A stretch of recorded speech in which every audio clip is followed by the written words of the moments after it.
met, friends. It is I, Heraldry. This is the second video on a series on heraldry. If you haven't seen the first one, go ahead and click up there. Today we're going to be discussing tinctures, charges, and the blazon. So come along with me and we'll get right into it. So the first thing we'll cover are the tinctures. These are the colors available to you in heraldry. Generally with heraldry, less is more. Remember, the point of all this is to be easily recognized on the battlefield, and the more complicated your shield is, the harder it is to recognize you at a distance.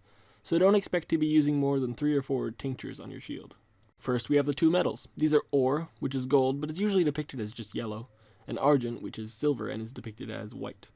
Next, we have the 2 furs, ermine, which is the furs of weasels and is depicted as a pattern of black tails on a white field, and vair, which is made from the furs of squirrels and is depicted as a blue and white pattern of alternating bell-like shapes. These next tinctures are known as the colors, and there's an important distinction in this case between color and tincture.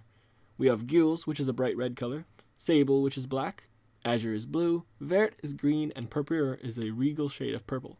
It is worth noting that tinctures, in and of themselves, do not represent anything, such as red for love or anger, or white for purity. Any such association is modern and purely subjective. Gules is red and red is gules, it's that simple. There are other non-standard tinctures, however, such as sanguine, which is a dark blood red color, murrey, which is a dark reddish purple color, tenny, which ranges from orange to brown, cendry is a gray iron color, and blue celeste, which is a light sky blue color. It is generally inadvisable, however, to use these tinctures because they're found only sparingly in history and can be difficult to interpret from a sample of a color. Shades of color vary greatly within heraldic depictions, and with a limited amount of tinctures, this is not a problem. But who's to say if something's a light tenny or a dark ore? This has troubled heralds for centuries. Before we go any further, we must discuss the rule of tincture. Humphrey Lloyd in 1568 states that metal should not be put on metal, nor color on color. This may seem like an odd and arbitrary rule, but it has to do with the rules of design and contrast. If you want something to be easily recognized at a distance, you don't just use azure and purpura for your shield, because they'll sort of blur together at a distance. Instead, we use light tinctures, the metal ore and argent, to contrast between dark tinctures, the colors gules, sable, azure, vert, and purpura. Furs, ermine, and vair, and charges depicted proper, are generally regarded as exceptions, but you should still be mindful that they contrast well in whatever context you use them for. It is always a good idea to use at least one color and at least one metal on your shield.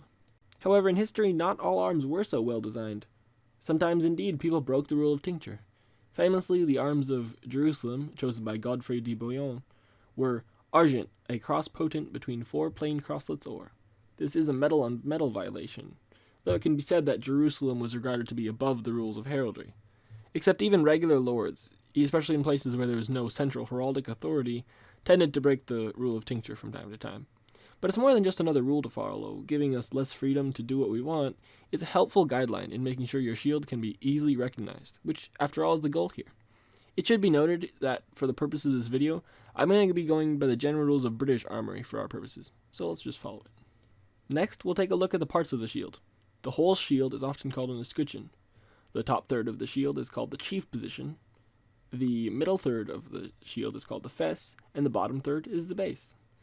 The shield's left side, which is the right side to the guy behind the shield, is called dexter, and the right, which is the shield bearer's left, is called sinister. Typically, a blazon goes from chief to base, from dexter to sinister, and from the background to the foreground. Now, there are certain shapes, called ordinaries, which are incredibly frequent in heraldic designs. They're essentially bars that cross certain divisions. A fess, for example, is a wide bar along the fess, taking about a third of the shield's height. A pale is the same thing, but it's a vertical division. A bend is a diagonal bar, starting in chief from the dexter corner. A bend sinister is the same, but starts at the opposite corner. A chevron is an angle-shaped bar coming from the base, the point of which is pointing upwards, and just barely reaching the chief if at all. A saltire is a cross rotated at 45 degrees. A pall is a Y-shaped bar issuing from the base. A pall inverted is the same, but with a stem issuing from the chief of the shield. A cross is a bar along the 4 quadrants of the shield. Finally, a bordure is a wide outline around the edge of the shield. There are others, but these are some of the most common. Now, based on these ordinaries, we can determine certain divisions of the field, though there are, of course, others.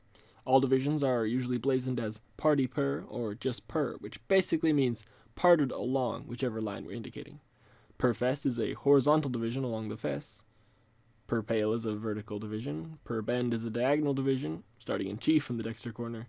and per bend sinister is the same, starting at the sinister corner. Per chevron is a triangle-shaped division with a point upwards and just reaching the chief if at all. Per saltire is a cross at 45 degrees. Per pal is a Y-shaped division. Per pal inverted is the same, but the Y stem issues from the chief of the shield. Quarterly is a shield divided into 4 quarters. Finally, chaussee is a triangle cutout with its 3 points to dexter chief, sinister chief, and base. Again, there are others, but these are some of the most common. Before we move on, let's look at the variations of the field. These aren't that common, but they're useful to cover while we're here. Bari is an even number of horizontal stripes of alternating colors. Sometimes a specific number is blazoned, such as a bari of 8, but sometimes it's left up to the artist. If there's more than 10 stripes, it's called a baruli. Next is pali, which is an even number of vertical stripes. Bendy and bendy sinister are likewise, and chevroni is striped in the pattern of chevrons, all pointed the same direction. Checky is a checkerboard pattern, and lozengy is a checkerboard rotated at 45 degrees.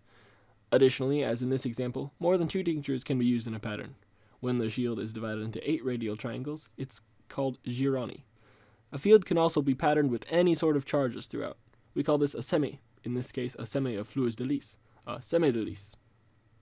Okay, now we're on to the fun part, charges. Charges are mobile symbols that can be isolated and placed anywhere on the shield. Almost anything can be a charge, as long as it's simple enough to be easily recognized, blazoned, and reproduced. Here are some pretty standard charges. We'll get into the fun ones in a moment. An escutcheon, or inescutcheon, is a small shield, often bearing its own charges or divisions. A lozenge is a narrow diamond shape. A billet is a narrow rectangle, like a block of wood or metal. A roundel is a circle shape, called a bezant if it's gold, or an annulette if it's just a ring. A label is a series of bars connected at the top, often occurring as a mark of cadency and bearing its own charges. A mullet is a star, usually of 5 points, though it can have more.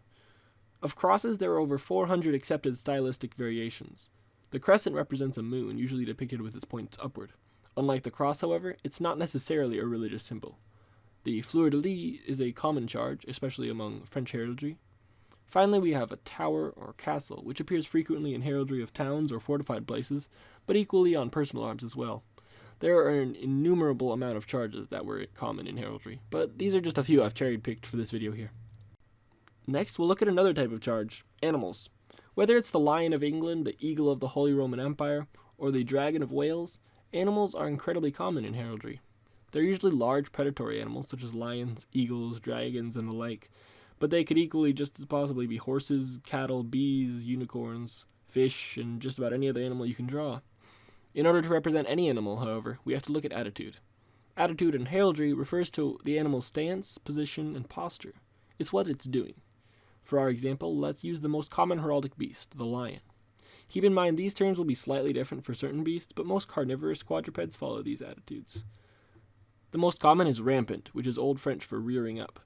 The creature is depicted facing dexter, rearing up on its hind legs with its forepaws in the air. If the creature is looking at the viewer, it's gardant. If the creature is looking behind itself, it's regardant.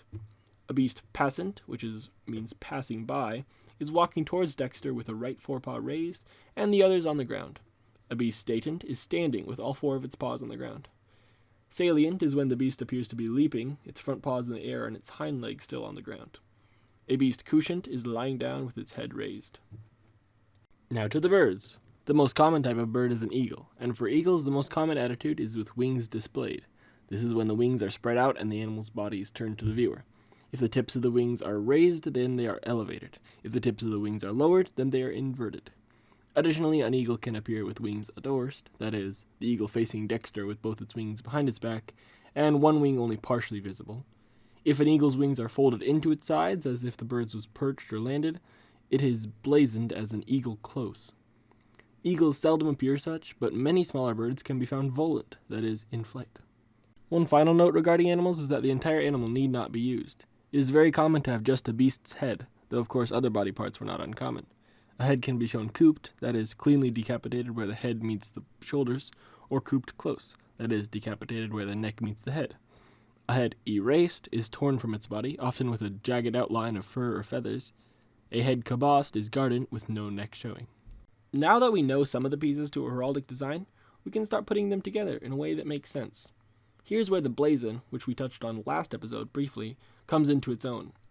We blazon as previously mentioned, from chief to base, from dexter to sinister, and from background to foreground. First, the field. The field can be a solid color, gules, or it can be a division. Party per pale, gules and or. We can add some charges. How about 3 crescents?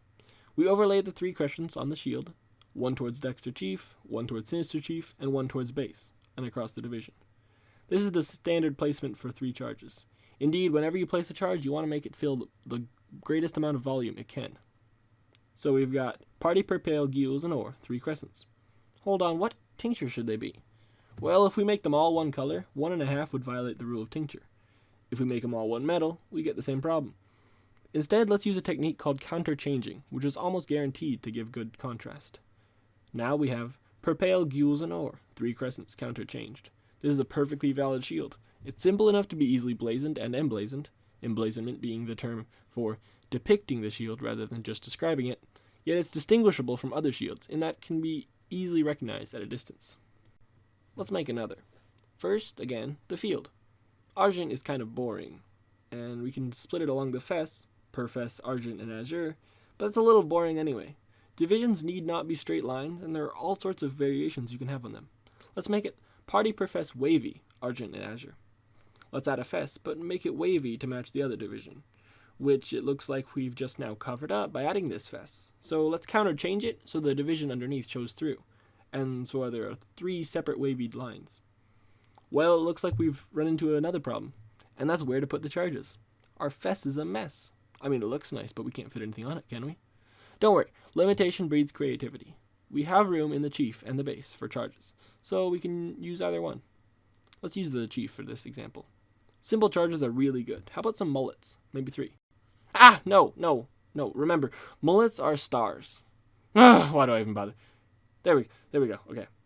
Hold it. Sable is a really good choice, though, upon the argent background. It's the perfect contrast. You just have white on black. We could add another charge in base, perhaps an animal. I think a swan would fit in well, but our shield is already kind of busy, so another shield is complete. Per fess wavy, argent, and azure. A fess wavy counterchanged. And in chief, 3 mullets sable. This one will be a lot more complex. Let's divide it into 4 quarters with 2 different shield designs. For shield split into quarters, we blazon each quarter as if it were its own shield. The quarters are numbered 1 through 4, from dexter chief to sinister base. The first and fourth quadrants will have the same arms represented, and likewise with the second and third quadrants. For the first and fourth quarters, let's do something like this. Or, a saltire sable. Overall an inescutcheon per pale vert and argent, across botany counterchanged. The word overall moves us from blazoning the background, and its charges, ordinaries, etc., to the foreground, and lets us know that we need to center the inescutcheon over the saltire. I'm sure there are better ways to blazon this, but this is what I could come up with at least. For the other 2 quarters, per pale, azure, and argent, 3 fishes niant proper, within double treasure counterchanged. The fishes niant means they are swimming, and proper means that they should be depicted in their natural colors, rather than in any solid tincture. A treasure is a very small bordure, being its diminutive's diminutive. Now we must combine these 2 shields together. First and fourth, or, a saltire sable. Overall an inescutcheon per pale vert and argent, across botany counterchanged. Second and third, per pale azure and argent. 3 fishes niant proper within a double treasure counterchanged. It's a bit complicated, and that's one thing you'll have to watch out for when you're designing your own arms, but it's still a technically valid shield. Let's just do one more. This is my personal shield, which I'm sure you've seen on my channel art and profile picture. I even have it painted on a real shield. I'm a bit biased towards this one, so we'll spend a little bit more time breaking it down. As I've said earlier, there's no inherent symbolism in heraldic tinctures or charges, but I've attributed a bit of my own reasoning and logic behind this design. My favorite colors are white and blue, so let's start with a party per bend, argent and azure. We list argent first in this list because it's closer to chief than the azure is. Although they will start at the same dexter chief corner, so it's kind of hard to distinguish them, but from what I've found, you list the chief first. To represent my faith, I'll add some sort of cross in there, chief. Looking up various heraldic crosses, a cross patent strikes me as pretty unique and attractive, so let's go with that. I like castles, as they are an iconic representation of the medieval period, and thus part of my lifelong passion, so I'll put a few towers there. 3 towers would fill the space quite nicely. So now we've got my full shield. Per bend, argent, and azure. In chief, across patents, azure, and in base, 3 towers argent. You'll notice, however, that we've gone a bit redundant with the listing of the tinctures. Ideally, each tincture only needs to be referenced once in a blazon. Rather than saying the last example, we should blazon the tinctures as of the first, of the second, of the same, of the field, and so forth. So let's try it again, shall we? Per band, argent, and azure. In chief, across batons of the second, and in base, 3 towers of the first. There are almost always going to be several ways to blazon something, so let's give it another go. Since we've only got 2 tinctures, and they're nicely divided on the shield, we might be able to get away with counterchanging it in order to shorten up the word count in the blazon. Per bend, argent, and azure, in chief, a cross batons, and in base, 3 towers. All counterchanged. Well, thanks for watching. I hope you learned something. If you did, be sure to leave a comment down below and subscribe so you don't miss part 3. We'll finally be delving into the heraldry beyond the shield, such as crests, mottos, mantling, supporters, and all that. So, anyway, that's all the time I have for today. Godspeed, friends.